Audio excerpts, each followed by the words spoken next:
सातवां वेतन आयोग जाने कैसे 3% डीए हाइक से सरकारी कर्मचारियों की आय में आएगा बड़ा बदलाव।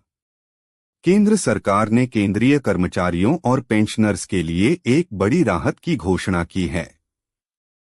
16 अक्टूबर 2024 को सरकार ने महंगाई भत्ते डीए और महंगाई राहत डीआर में 3% की बढ़ोतरी का ऐलान किया। इस वृद्धि के बाद अब महंगाई भत्ता 53% हो गया है, जिससे लगभग 1 करोड़ से अधिक सरकारी कर्मचारियों और पेंशनर्स को इसका सीधा फायदा होगा। महंगाई भत्ता क्या है? महंगाई भत्ता डीए एक ऐसा भत्ता है जो कर्मचारियों को मुद्रास्फीति यानी महंगाई के असर से बचाने के लिए दिया जाता है। इसका सीधा असर कर्मचारियों की सैलरी और पेंशन पर पड़ता है। जब भी महंगाई की दरें बढ़ती हैं, तो सरकार महंगाई भत्ते की दरों की समीक्षा करती है ताकि कर्मचारी और पेंशनर्स को महंगाई के खिलाफ राहत मिल सके। सातवां वेतन आयोग के चलते जुलाई से लागू होगा नया महंगाई भत्ता। हालांकि महंगाई भत्ते की घोषणा अक्टूबर में की गई है, लेकिन यह 1 जुलाई 2024 से प्रभावी माना जाएगा।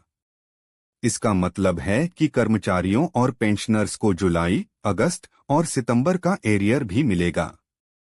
एरियर की राशि अक्टूबर 2024 की सैलरी के साथ दी जाएगी, जिससे कर्मचारियों की कुल आय में भी बढ़ोतरी होगी। इसके साथ ही पेंशनर्स को 3 महीने का डीआर महंगाई राहत एरियर भी दिया जाएगा। सैलरी में कितना होगा इजाफा? महंगाई भत्ते में हुई 3% की बढ़ोतरी से कर्मचारियों की सैलरी में भी अच्छी खासी बढ़ोतरी होगी। उदाहरण के लिए, अगर किसी कर्मचारी की बेसिक सैलरी 46,200 रुपये है, तो पहले उसे 50% के हिसाब से 23,100 रुपये महंगाई भत्ता मिलता था। अब 3% की वृद्धि के बाद 53% की दर से उसे 24,486 रुपये महंगाई भत्ता मिलेगा।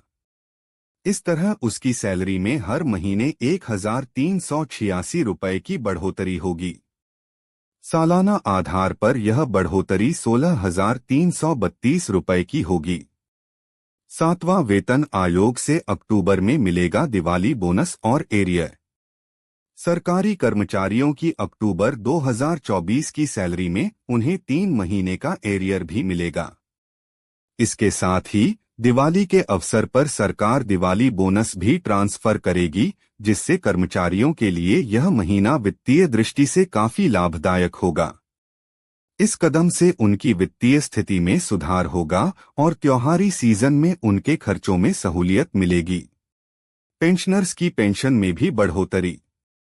पेंशनर्स के लिए भी यह खबर राहत भरी है। 3% की वृद्धि के बाद पेंशनर्स का महंगाई राहत डीआर 53% हो गया है, जिससे उनकी पेंशन में भी बढ़ोतरी होगी। उदाहरण के लिए, अगर किसी पेंशनर की बेसिक पेंशन 50,400 रुपये है, तो पहले उसे 25,200 रुपये महंगाई राहत मिलती थी। अब 53% की दर से उसे 26,712 रुपये महंगाई राहत मिलेगी। इस प्रकार उसकी पेंशन में हर महीने 1,512 रुपये की वृद्धि होगी। महंगाई भत्ते के बेसिक सैलरी में मर्ज होने का सवाल। अब जब महंगाई भत्ता 50% की सीमा पार कर चुका है, तो एक बार फिर से यह सवाल उठने लगा है कि क्या इसे बेसिक सैलरी में मर्ज किया जाएगा। 6वें वेतन आयोग में यह प्रावधान किया गया था कि जब महंगाई भत्ता 50% से अधिक हो जाए, तो इसे बेसिक सैलरी में जोड़ दिया जाएगा। हालांकि इस पर अभी तक सरकार का कोई अंतिम फैसला नहीं आया है। सातवां वेतन आयोग को लेकर सरकार का क्या कहना है? केंद्रीय सूचना एवं प्रसारण मंत्री अश्विनी वैष्णव ने हाल ही में कहा है कि महंगाई भत्ते को बेसिक सैलरी में मर्ज करने पर विचार किया जा रहा है, लेकिन फिलहाल कोई आधिकारिक निर्णय नहीं लिया गया है।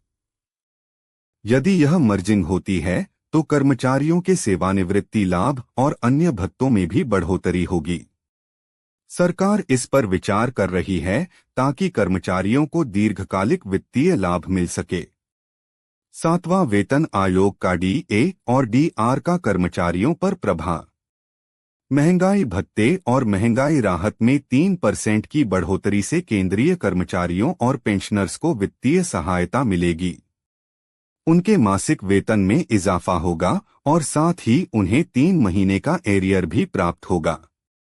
इसके अलावा अगर सरकार डीए को बेसिक सैलरी में मर्ज करने का निर्णय लेती है तो इससे उनकी रिटायरमेंट के बाद की सुविधाएं भी बेहतर होंगी।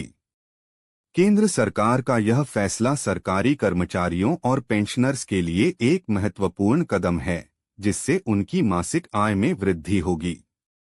महंगाई के बढ़ते असर के बीच यह राहत उन लाखों कर्मचारियों और पेंशनर्स को मदद देगी जो महंगाई के बढ़ते दबाव से जूझ रहे हैं। अब देखना यह होगा कि क्या सरकार डीए को बेसिक सैलरी में मर्ज करती है या नहीं, लेकिन फिलहाल इस बढ़ोतरी से कर्मचारियों की सैलरी और पेंशन में निश्चित रूप से बड़ा इजाफा हुआ है। Thanks for watching this video. Don't forget to subscribe the Indian People channel and don't forget to press the bell icon for latest updates. Indian people channel पे आपको बस सरकारी कर्मचारियों की खबरें मिलेगी। दोस्तों, इस वीडियो को ज्यादा से ज्यादा अपने सरकारी भाइयों और बहनों के साथ शेयर करें।